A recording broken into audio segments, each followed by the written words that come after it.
ഏവർക്കും നമസ്കാരം. നമ്മളിന്ന് പഠിക്കാൻ പോകുന്നത് GST കോമ്പൻസേഷൻ ടു സ്റ്റേറ്റ്സ് എന്ന ചാപ്റ്ററാണ്. അതായത് GST കോമ്പൻസേഷൻ സെസ്. അപ്പോൾ ഞാനിത് ന്യൂ സിലബസിലുള്ള ചാപ്റ്റർ വെച്ചിട്ടാണ് റെക്കോർഡ് ചെയ്യുന്നത്. നമുക്ക് ഓൾഡ് സിലബസിലും ന്യൂ സിലബസിലും സെയിം ടോപ്പിക്സ് തന്നെയാണ്. അപ്പോൾ ഇനി എന്തെങ്കിലും അമെൻമെൻറ്റ് ഉണ്ടെങ്കിൽ അറിയാതെ പോകണ്ടെന്ന് പറഞ്ഞിട്ടാണ് പുതിയ മെറ്റീരിയൽ എടുത്തത്. അപ്പോൾ നമുക്ക് ഓരോന്നായി നോക്കാം. ആദ്യമായിട്ട് GST കോമ്പൻസേഷൻ സെസ് കൊണ്ടുവരാനുള്ള റീസൺ, അതായത് GST എന്ന് പറയുന്നത് ഒരു പുതിയ ആക്ട് ആയിരുന്നു അല്ലേ. നമുക്ക് അത്രയും കാലം ഉണ്ടായിരുന്നത് വാറ്റ്, സർവീസ് ടാക്സ്, എക്സൈസ് ഡ്യൂട്ടി, അങ്ങനെ പല നിയമങ്ങളും അതിന് മുന്നേ ഉണ്ടായിരുന്നു. അപ്പോൾ അതെല്ലാം മാറ്റിക്കൊണ്ടാണ് GST കൊണ്ടുവന്നത്. അപ്പോൾ എല്ലാ സ്റ്റേറ്റ്സിനും പേടിയായിരുന്നു GST കൊണ്ടുവന്നു കഴിഞ്ഞാൽ അവർക്ക് കിട്ടുന്ന റവന്യൂ കുറയുമോ എന്നുള്ളൊരു ടെൻഷൻ ഉണ്ടായിരുന്നു. അപ്പോൾ സെൻട്രൽ ഗവൺമെൻറ് പറഞ്ഞു അങ്ങനെ എന്തെങ്കിലും അവർക്ക് നഷ്ടം വരികയാണെങ്കിൽ അത് നികത്തി തരാൻ വേണ്ടിയിട്ട് ഒരു ഫണ്ട് ഉണ്ടാക്കാം. അത് GST കോമ്പൻസേഷൻ ഫണ്ട് എന്ന് പറയും. അപ്പോൾ അതിനായിട്ട് കളക്ട് ചെയ്യപ്പെടുന്ന ഒരു സെസ്സാണ് GST കോമ്പൻസേഷൻ സെസ്. അതായത് റവന്യൂ ലോസ് ഉണ്ടാകുമ്പോൾ ആ റവന്യൂ ലോസ് നികത്തി കൊടുക്കാൻ, അതൊരു കോമ്പൻസേഷൻ കൊടുക്കാൻ വേണ്ടിയിട്ട് ഗവൺമെൻറ് തയ്യാറായി, സെൻട്രൽ ഗവൺമെൻറ് തയ്യാറായി. പക്ഷേ സെൻട്രൽ ഗവൺമെൻറ്റിന് അതിന് ഫണ്ട് വേണമല്ലോ. ആ ഫണ്ട് അവർ കളക്ട് ചെയ്യുന്നത് GST വഴി തന്നെ ഒരു കോമ്പൻസേഷൻ സെസ് എന്നുള്ള രീതിയിലാണ് കളക്ട് ചെയ്തിട്ടുണ്ടായിരുന്നത്. ഇപ്പോഴും കളക്ട് ചെയ്യുന്നുണ്ട്. പക്ഷേ അത് എല്ലാ പ്രോഡക്ട്സിനും അങ്ങനെയൊന്നുമില്ല. ചില സ്പെസിഫിക് ഐറ്റംസിന് മാത്രമേ ഉള്ളൂ. അതാണ് നമ്മൾ കോമൺലി നമ്മൾ വാങ്ങിക്കുന്ന പ്രോഡക്ട്സിനൊന്നും ഇത് കാണാത്തത്. ഓക്കെ, അപ്പോൾ അതിനായിട്ട് അതിൻ്റെ നിയമങ്ങളും കാര്യങ്ങളും ഒക്കെ പറയുന്നതാണ് ഈ ചാപ്റ്ററിൽ. അപ്പോൾ provide for compensation to states for loss of revenue arising on account of implementation of GST for a period of 5 years. അപ്പോൾ ഇത് എല്ലാ സമയത്തും ഇങ്ങനെ കൊടുത്തുകൊണ്ടിരിക്കാൻ പറ്റില്ലല്ലോ. അപ്പോൾ GST ഇൻട്രൊഡ്യൂസ് ചെയ്ത് ആദ്യത്തെ 5 വർഷമാണ് ഇത് കൊടുക്കുള്ളൂ. അപ്പോഴേക്കും സ്റ്റേറ്റ്സിന് പിന്നെ GSTയിൽ യൂസ് ടു ആയിക്കോളും, അവർക്ക് അതിൽ നിന്ന് റവന്യൂ കിട്ടാൻ തുടങ്ങിക്കോളും എന്നുള്ളതാണ് ഒരു വിശ്വാസം. അപ്പോൾ ഫസ്റ്റ് 5 ഇയേഴ്സിനാണ് GST കോമ്പൻസേഷൻ സെസ് ഉള്ളത്. The shortfall is calculated assuming a 14% annual growth rate in GST collection by states of the base year of 2015-16. 2015-16 base year ആയിട്ട് അവരെടുത്തത്. അതായത് നമുക്ക് എന്താണ് നഷ്ടം എന്ന് അറിയണമെങ്കിൽ എന്താണ് കിട്ടിയിട്ടുണ്ടായിരുന്നതെന്ന് അറിയണമല്ലോ.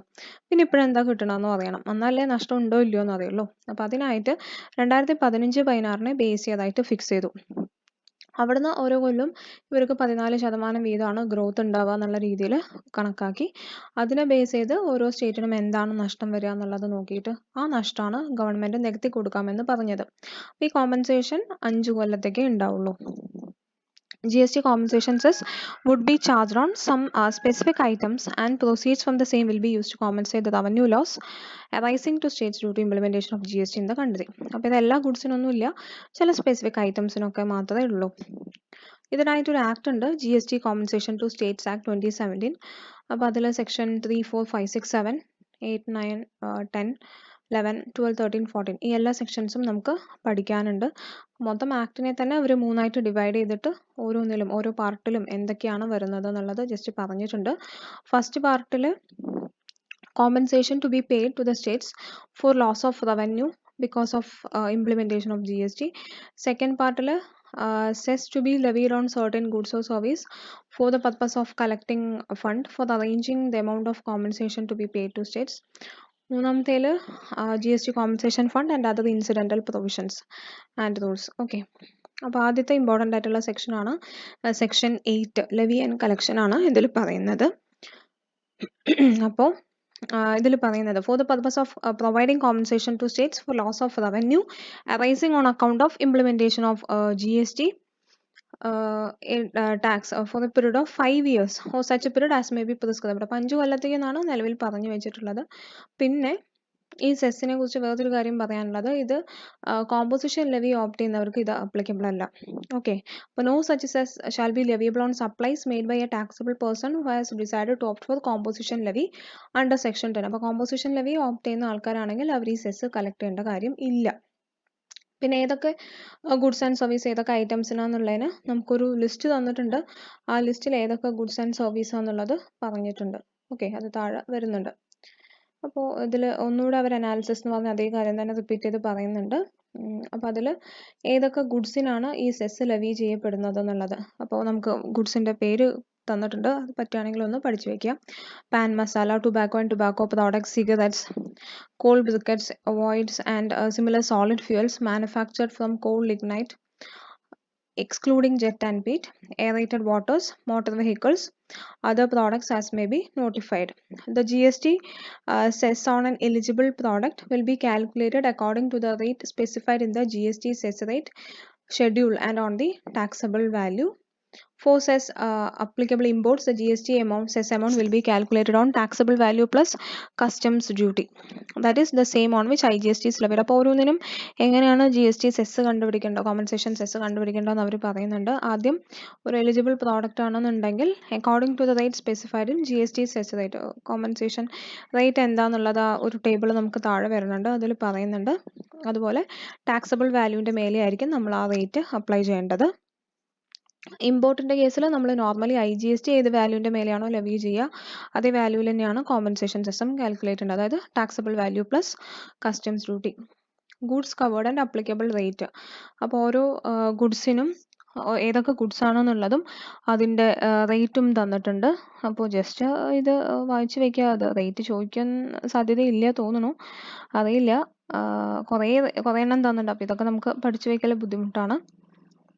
അപ്പോൾ ഏതൊക്കെ പ്രോഡക്ട്സിനാണെന്നുള്ളതെങ്കിലും മനസ്സിലാക്കി വെക്കുക. പലതിനും തന്നിട്ടുണ്ട്, ചിലതിനും നില്ലെന്നും തന്നിട്ടുണ്ട്.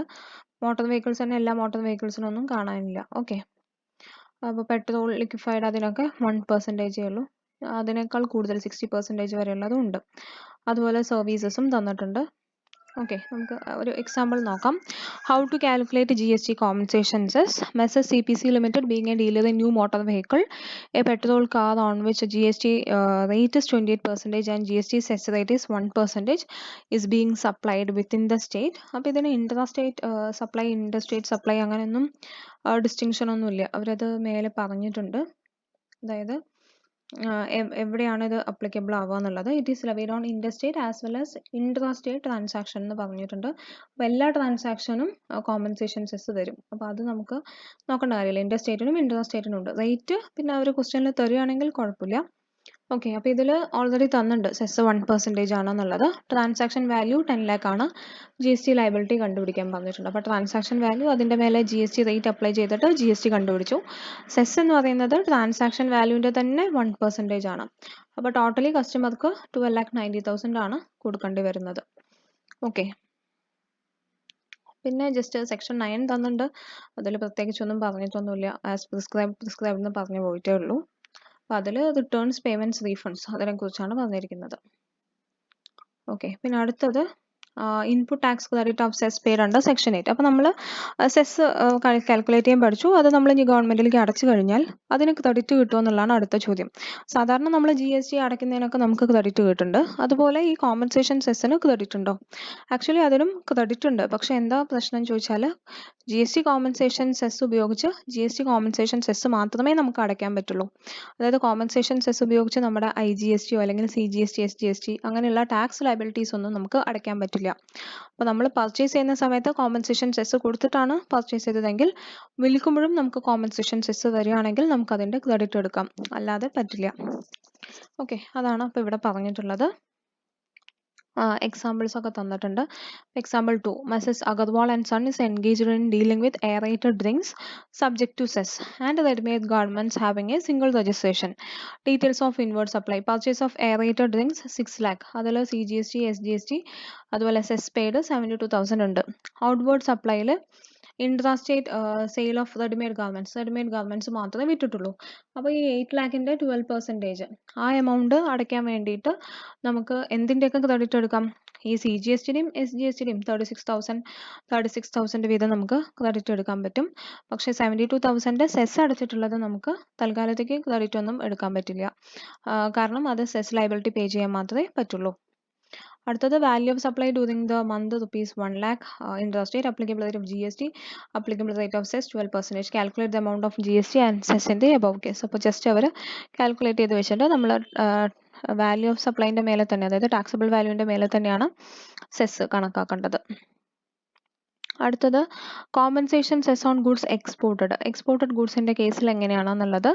Compensation cess will not be charged on goods exported by an exporter under bond and exporter will be eligible for refund of input tax credit of compensation cess relating to goods exported. അപ്പോൾ എക്സ്പോർട്ടിൻ്റെ കേസിൽ നമ്മൾ bond വെച്ചിട്ടാണ് export ചെയ്യുന്നതെന്നുണ്ടെങ്കിൽ നമ്മൾ അടയ്ക്കുന്ന cess നമുക്ക് റീഫണ്ടായിട്ട് കിട്ടുന്നതായിരിക്കും.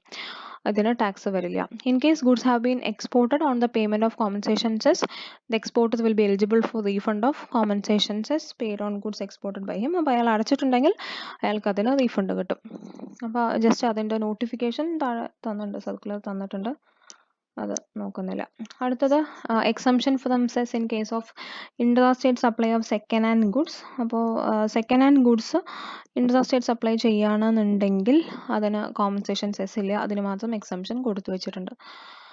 അപ്പോൾ അതൊന്ന് നോക്കി വെച്ചോളൂ. The central government has exempted intra state supplies of second hand goods received by a registered person dealing in buying and selling of second hand goods and who pays GST compensation cess on the value of outward supply of such second-hand goods from any supplier who is not registered from the whole of the from any supplier. അപ്പോൾ നമ്മൾ ഒരു registered അല്ലാത്തൊരു സപ്ലയറുടെ കയ്യിൽ നിന്ന് second hand goods വാങ്ങിച്ച് വിൽക്കുകയാണെന്നുണ്ടെങ്കിൽ നമ്മൾ compensation cess applicable ആവില്ല.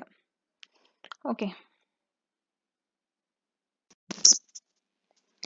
Establishment of GST compensation fund and crediting the proceeds of cess to this fund. അതായത് ഒരു GST compensation fund എന്ന് പറഞ്ഞിട്ട് ഒരു ഫണ്ട് തുടങ്ങിയിട്ടുണ്ട്. നമുക്ക് കിട്ടുന്ന കോമ്പൻസേഷൻ സെസ് ഒക്കെ ഇതിലേക്കാണ് ക്രെഡിറ്റ് ആവുന്നത്. ഓക്കെ.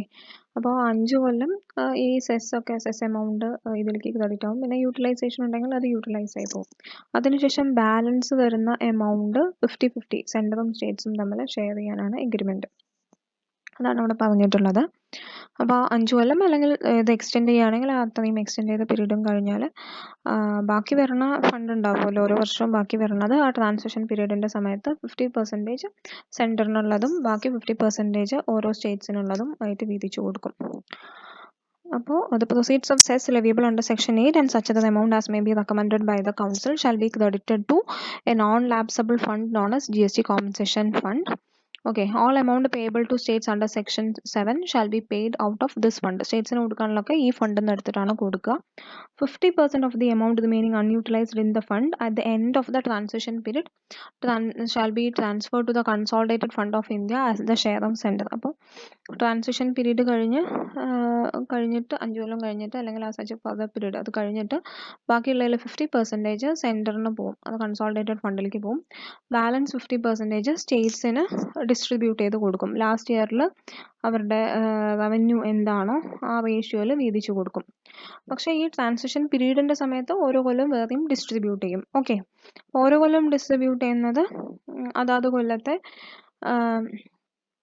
നമ്മൾ കമ്പയർ ചെയ്തിട്ട് ഓരോ കൊല്ലത്തെയും ഓരോ കൊല്ലത്തെയും പ്രൊജക്റ്റഡ് റവന്യൂയും ബേസ് റവന്യൂയും തമ്മിൽ കമ്പയർ ചെയ്തിട്ടാണ് അതിൻ്റെ റൂൾസ് താഴെ വന്നുകൊണ്ടിരിക്കുന്നത്. അപ്പോൾ notwithstanding anything contained in subsection 3, 50% of such amount as may be recommended by the council which remains unutilized in the fund at any point of time in any financial year during the transition period shall be transferred to consolidated fund of India as the share of center, and the balance 50% shall be distributed among the state in the ratio of their base year revenue determined in accordance with the provisions of section 5. Provided that in case of shortfall of the amount collected in the fund against the requirement of compensation to be released under section 7 for any 2 months period, 50% of the same but not exceeding the total amount transferred to center and the states as recommended by council shall be recovered from the center, and the balance 50% from the states in the ratio of their base year revenue determined in accordance with the provisions of section 5. അപ്പോൾ നമ്മൾ base year revenue എന്താണെന്നുള്ളത് base year എന്നുള്ളത് നമ്മൾ പഠിച്ചു, അതായത് 2015-16. അപ്പോൾ 2015-16 റവന്യൂവിനെയാണ് base year revenue എന്ന് പറയുന്നത്. അതെങ്ങനെ കണക്കാക്കണം എന്നുള്ളത് താഴത്ത് വരുന്നുണ്ട്, അപ്പോൾ നമ്മളത് പഠിക്കും. അപ്പോൾ ആ ബേസ് ഇയർ റവന്യൂവിൻ്റെ ബേസിസിൽ അതും പ്രൊജക്റ്റഡ് റവന്യൂവും തമ്മിൽ കമ്പയർ ചെയ്ത് നമുക്ക് എന്താണോ നഷ്ടം ഉണ്ടാവുന്നത് ആ നഷ്ടമാണ് ഓരോ കൊല്ലവും നികത്തിക്കൊണ്ടിരിക്കുക. അങ്ങനെ നികത്തിക്കൊണ്ടിരിക്കുമ്പോൾ ഇൻ കേസ് ഫണ്ട് തികയാനില്ല എന്നുണ്ടെങ്കിൽ ഈ സെൻറ്ററിന് ഡിസ്ട്രിബ്യൂട്ട് ചെയ്തിട്ടുണ്ടല്ലോ, അപ്പോൾ എത്രയാണോ തികയാത്ത എമൗണ്ട് ആ തികയാത്ത എമൗണ്ട് സെൻട്രൽ ഗവൺമെൻറ്റും പിന്നെ ബാക്കിയുള്ള സ്റ്റേറ്റ്സ് അവരുടെ ബേസ് ഇയർ റവന്യൂവിൻ്റെ റേഷ്യോയിൽ വീതിച്ചെടുത്തിട്ട് കിട്ടാത്ത സ്റ്റേറ്റ്സിന് കോമ്പൻസേഷൻ കിട്ടേണ്ട സ്റ്റേറ്റ്സിന് അവർക്കിപ്പോൾ കിട്ടാൻ ഫണ്ട് ഇല്ലാത്തതുകൊണ്ട് കിട്ടുന്നില്ല എന്നുള്ള സ്റ്റേറ്റ്സിന് വീതിച്ചു കൊടുക്കേണ്ടതായിട്ട് വരും. പക്ഷേ ഇതൊന്നും നമുക്ക് പ്രോബ്ലമായിട്ടൊന്നും ചെയ്യാനൊന്നുമില്ല. ഓക്കെ. ഇതിൻ്റെ കുറച്ചുകൂടെ ഡീറ്റെയിൽഡ് ആയിട്ട് താഴെ എഗെയിൻ വരുന്നുണ്ട്, അപ്പോൾ ഒന്നുകൂടെ ക്ലിയർ ആവും. പിന്നെ the accounts relating to fund shall be audited by CNAG ആണ് ആ ഫണ്ട് ഓഡിറ്റ് ചെയ്യുക. ഓക്കെ, പിന്നെ provisions regarding compensation to states, ഇതാണ് സെക്ഷൻ 7. അപ്പോൾ സെക്ഷൻ 7 ഇവിടെ കുറേ തവണ റിപ്പീറ്റ് ചെയ്ത് വന്നിട്ടുണ്ടായിരുന്നു. അപ്പോൾ എന്താണ് സെക്ഷൻ 7 പറയുന്നതെന്ന് നോക്കാം. അപ്പോൾ compensation shall be payable to state during the transition period, അതായത് 5 കൊല്ലം എന്ന് പറഞ്ഞു. ആ 5 കൊല്ലം കോമ്പൻസേഷൻ കൊടുത്തുകൊണ്ടിരിക്കണം. അതെങ്ങനെയാണ് കൊടുക്കേണ്ടതെന്ന് ഇവർ പറയുന്നുണ്ട്. അതായത് നമ്മൾ ഓരോ 2 മാസം അവസാനിക്കുമ്പോൾ കോമ്പൻസേഷൻ കൊടുത്തുകൊണ്ടിരിക്കും. അപ്പോൾ 2 മാസം അവസാനിക്കുമ്പോൾ നമ്മൾ പ്രൊവിഷനലി ആണ് അത് കാൽക്കുലേറ്റ് ചെയ്യുക. അങ്ങനെ കാൽക്കുലേറ്റ് ചെയ്ത് 2 മാസം കൂടുമ്പോൾ നമ്മൾ കൊടുക്കും. അങ്ങനെ ഒരു ഫിനാൻഷ്യൽ ഇയർ മൊത്തം കഴിയുമ്പോൾ എഗെയിൻ ഈ കൊടുത്തത് കറക്റ്റ് ആയിരുന്നോ അല്ലയോ എന്നുള്ളത് നമ്മൾ എഗെയിൻ ചെക്ക് ചെയ്യും.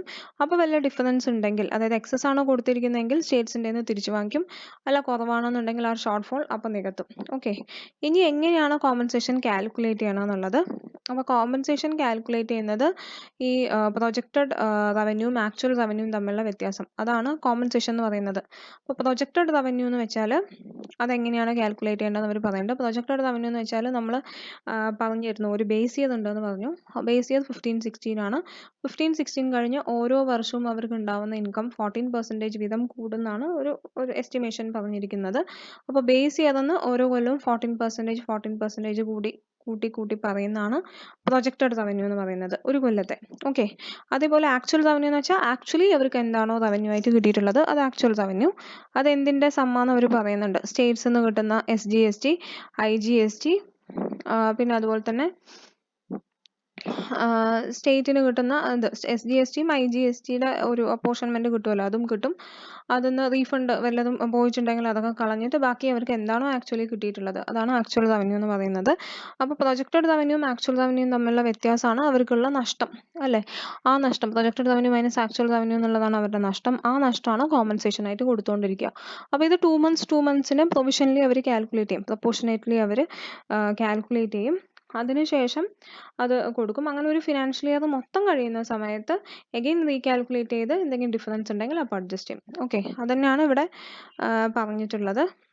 ഒരു എക്സാമ്പിൾ തന്നിട്ട് ജസ്റ്റ് ഒന്ന് വായിച്ച് നോക്കിക്കോളൂ. സിമ്പിളായിട്ടുള്ളൊരു എക്സാമ്പിളാണ്. പിന്നെ പ്രൊവിഷണൽ ഫിഗേഴ്സ് എങ്ങനെ കാൽക്കുലേറ്റ് ചെയ്യുന്നത് അതും സിമ്പിളാണ്. പ്രൊവിഷണൽ ഫിഗേഴ്സിൽ നമുക്ക് പ്രൊജക്റ്റഡ് റവന്യൂ ആക്ച്വൽ റവന്യൂ ആണ് ആവശ്യം. ആക്ച്വൽ റവന്യൂ 2 months നമുക്ക് കറക്റ്റായിട്ട് എടുക്കാം. പ്രൊജക്റ്റഡ് റവന്യൂ എടുക്കുമ്പോൾ ഒരു കൊല്ലത്തിൻ്റെ കണക്കാക്കിയിട്ട് ഇൻറ്റു 2/12 അങ്ങനെ നമ്മൾ 2 months ആണ് ആവശ്യമെങ്കിൽ അങ്ങനെ 2 months കണക്കാക്കേണ്ടതായിട്ട് വരും. ഓരോ കൊല്ലത്തെയും എങ്ങനെ കണ്ടുപിടിക്കാമെന്ന് ചോദിച്ചാൽ ബേസ് ഇയർ റവന്യൂ പ്ലസ് 14% ഓരോ കൊല്ലത്തേക്കും വീതം ഇൻക്രീസ് ചെയ്തുകൊണ്ടിരുന്നിട്ടാണ് നമ്മൾ കണ്ടുപിടിക്കുക. അതാണ് ഇവിടെ പറഞ്ഞിട്ടുള്ളൂ. പ്രൊപ്പോർഷനേറ്റ്ലി കണക്കാക്കണം എന്ന് തന്നെ പറഞ്ഞിട്ടുള്ളൂ. ബാക്കിയൊക്കെ സെയിം കാര്യങ്ങൾ തന്നെയാണ്, റിപ്പീറ്റേഷൻ തന്നെയാണ് വരുന്നത്.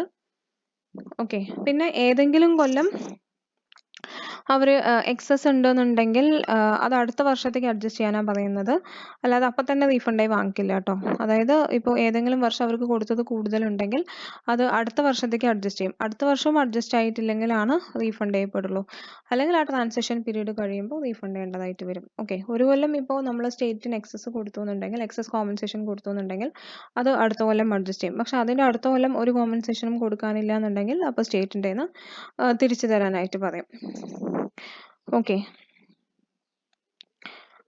അതാണ് അവിടെ പറയുന്നത്. പിന്നെ എഗെയിൻ ഈ ടേംസിൻ്റെ മീനിങ് മാത്രം പറഞ്ഞിട്ടുണ്ട്. അതായത് പ്രൊജക്റ്റഡ് റവന്യൂ എന്താണെന്നുള്ളത്. അപ്പോൾ പറഞ്ഞു ബേസ് ഇയർ റവന്യൂവിൻ്റെ കൂടെ ഓരോ വർഷം ഒരു ഗ്രോത്ത് റേറ്റ് ആഡ് ചെയ്യുന്നതാണ് പ്രൊജക്റ്റഡ് റവന്യൂ. ഗ്രോത്ത് റേറ്റ് എന്ന് പറയുന്നത് 14% ആണ് അവർ പറഞ്ഞിരിക്കുന്നത്. ബേസ് ഇയർ എന്ന് പറയുന്നത് 2015-16 ആണ്.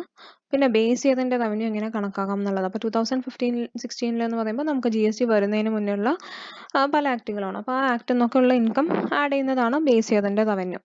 അപ്പോൾ എന്തൊക്കെയാണ് ആഡ് ചെയ്യേണ്ടത് എന്നുള്ളത് അവർ തന്നെ തന്നിട്ടുണ്ട്. അപ്പോൾ ആ ലിസ്റ്റ് ഒന്ന് പഠിച്ചു വയ്ക്കുക. പണ്ടുണ്ടായിരുന്ന എല്ലാ ടാക്സസും അവർ തന്നിട്ടുണ്ട്. ഓക്കെ, 1 2 3 4 5 6 7 എല്ലാം പണ്ടുണ്ടായിരുന്ന എല്ലാ ടൈപ്പ് ടാക്സസും അവർ തന്നിട്ടുണ്ട്. അതന്നെയാണ് ബേസ് ഇയർ റവന്യൂ എന്ന് പറയുന്നത്. ഓക്കെ, അപ്പോൾ അതിന്ന് റീഫണ്ടൊക്കെ മൈനസ് ചെയ്തിട്ടുള്ളതിനെ ബേസ് ഇയർ റവന്യൂ ആയിട്ട് നമുക്ക് എടുക്കാം. പിന്നെ പറയുന്നത് how the revenue collected during the base year in a state net of refund under the following taxes shall not be included. എന്തൊക്കെ ഇൻക്ലൂഡ് ചെയ്യേണ്ടതെന്ന് തന്നിട്ടുണ്ട്, അതൊന്ന് പഠിച്ചു വയ്ക്കുക. Any taxes levied under any act and under the erstwhile entry 54 of list 2 state list of 7th schedule of the constitution prior to coming into force of the constitution act 2016 on sale or purchase of petroleum crude, high speed diesel motor, spirit, natural gas, aviation turbine fuel, alcoholic liquor, അതൊന്നൊന്നുമുള്ള taxes എടുക്കണ്ട. അപ്പോൾ basic റവന്യൂവിൽ എന്തൊക്കെ add ചെയ്തിട്ടുണ്ട്, എന്തൊന്നും എടുക്കാൻ പാടില്ല എന്നുള്ളത് അവർ പറയുന്നത്. 7 സാധനങ്ങൾ അവർ ആഡ് ചെയ്യാൻ പറഞ്ഞിട്ടുണ്ട്.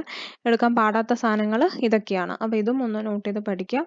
Tax levied under the CGST Act 1956 ഓൺ സെയിൽ ഓഫ് CGST അല്ല sorry central states act 1956 on the sale of purchase of petrol crude high speed diesel അതുതന്നെയാണ്. പിന്നെ അതിൻ്റെ മേലെ ഇമ്പോസ് ചെയ്യുന്ന സെസ്, പിന്നെ entertainment tax collected by local bodies.